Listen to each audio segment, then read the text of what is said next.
In New York, I'm in New York. Hiding in my socks. Running from my heart. And I shoot her up.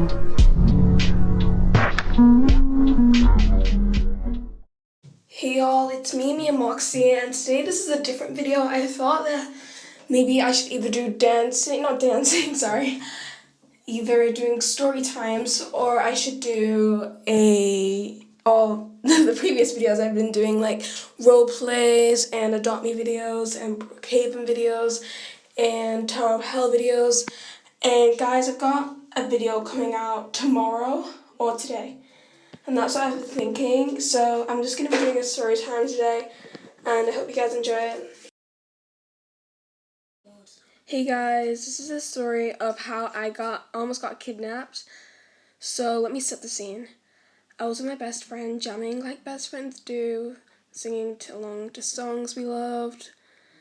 And yeah, really talking and getting in the mood. And I was the one driving. So I looked into the side mirror and I saw a black van.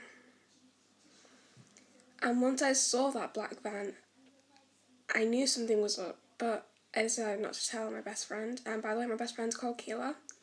So Kayla and I were just still jamming like nothing happened, and I took a right turn to see if they were following me, and they did. I just thought, oh, they're probably taking the same route as me, and then I took 3 more right turns and they followed again. So I was just like, I'm not sure about this. So I told my best friend Kayla, and she's like, okay, we need to find somewhere to hide. So my neighborhood was right round the block, so I just took a left, and the car still followed. So I dialed 999, or 911 for some of you, and the police came immediately. It was a really, really scary experience, but the black van already left before they heard the police sirens, so we never got to find them. And ever since then, I never saw them.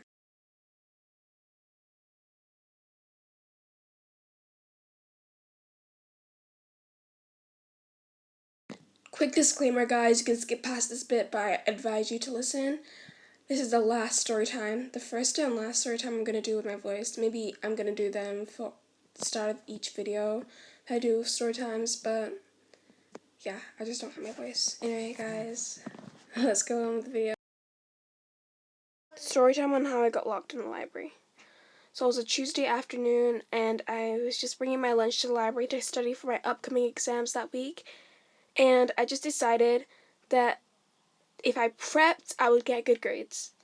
And there's this girl that hated my guts. Whatever happened to her, that ever mishaps happened in her life, she would blame me for them. Like, for instance, if she tripped over and the grades wasn't even visible, she would say, oh, you tripped me over. Why did you trip me over? And I was, like, not even next to her. And there was this one day that I wasn't in, and she had broken her arm and this cast. I was like, oh, you okay? And she's like, you're the culprit of this. And mind you, I was sick in bed. And she lives a few miles away from me. So I don't know how I would have jumped over there to break your arm. I was like, I didn't do it. But of course, she gets away. But anyway, I was in the library and this girl decided to come and ruin my day. I was almost finished with the test, and she decides to strut in with her handbag and her little minions next to her. And she was like, oh, what are you doing over there? Cheating again? And then her little minions laughed. I was just like, okay. And she came up to me and said, say goodbye to the world because it's the last you'll be seeing. I didn't acknowledge what she said, and then she left. I heard a click.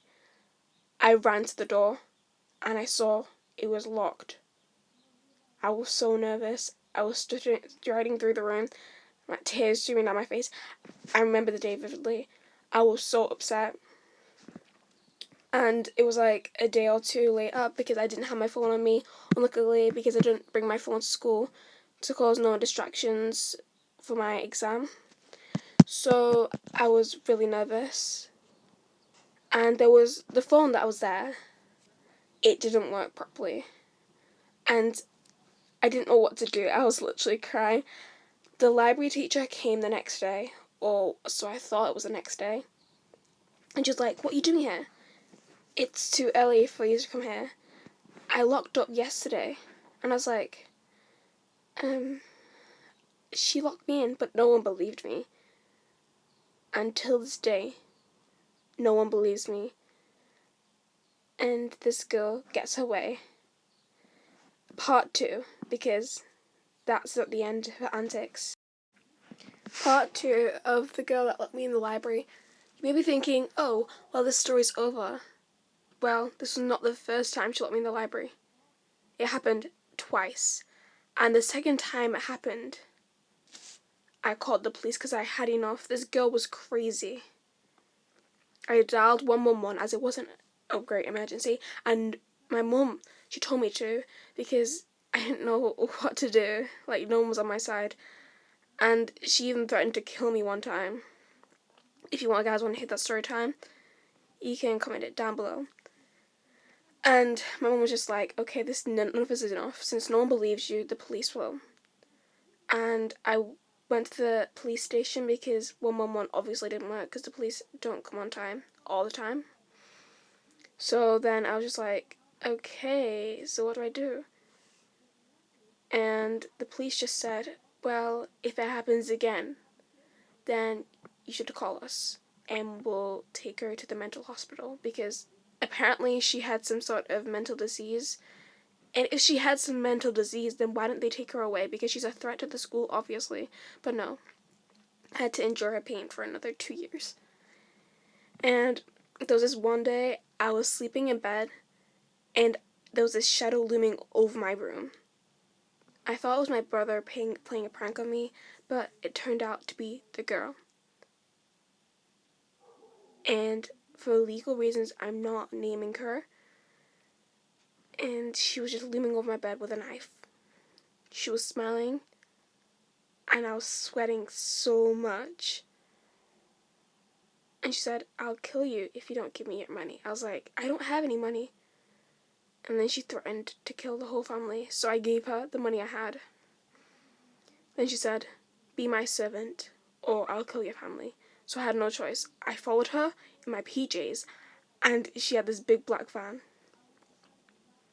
And we came to a warehouse. She told me to clean up the warehouse. I was like, okay. And I had my phone, luckily, because I knew this day was going to happen, because she had threatened it before. So I was just like, okay, yeah. And I told her I needed to go to the bathroom. I thought she was going to say no, but luckily this dumb-minded girl said yes. And I went to the bathroom and dialed 999. The police came 5 minutes later, and they arrested her and took her to a mental home. And I never saw that girl again. But for some reason, every single day I'll get home, I'll see this note saying, I will find you. Thanks for listening to my story time. Bye. Story time on how I found out that the ice cream man uses blood to make ice cream. So I was around 5 years old at the time, and my parents used to take me to the ice cream van every single week. And it was be on a Friday because I was really good and I got good grades. So then we just went to the ice cream van, and I was really excited because, of course, who wouldn't be excited to get ice cream? And usually it would taste normal, so I was just like, this tastes a bit off. And I remember looking at it a bit weirdly. The ice cream man was smiling. I was just like, okay, this just maybe, it could be expired. So I came the next week, and it also tasted weird and funny, so I just told my parents. They said, oh, maybe it's just expired or something. So I was just like, okay, maybe it is expired. So then what I said was, okay, this is a bit off. I should investigate. So one day I came to the ice cream van because, of course, it was near my house, so I didn't get lost or anything. Then I saw the ice cream man had this container, and it didn't look like ice cream. What he did is there was a a watery substance container, then there was ice cream. He poured the watery substance, which I later found out was blood, into the ice cream. And at that time, I had stolen my mom's phone to take the picture. So yeah, I took a picture of it in a short video. Then the ice cream man saw I was looking, and he threatened to come over if I didn't delete the video. So I just started running, and I turned the block, and I looked behind. He didn't follow me. Then I found out he was in front of me. So I didn't know what to do. I just panicked, and I threw something, like some garbage at him, and he stayed behind rubbing his eyes. So I just ran. I ran inside, and the ice cream man didn't know where I lived, luckily. So I just ran inside, and yeah, that was the last I saw. And I showed my parents the video, and they sent it to the police, and till this day, he's in prison. Thank you guys for watching this video. As I said before, tell me which type of videos you'd like to see. I could do speed runs, I could do story times, I could do Brookhaven roleplay, I could do Adult Me, or I could just do a mix of all. Comment down below what you guys would like to see. Hope you enjoyed this video. Bye!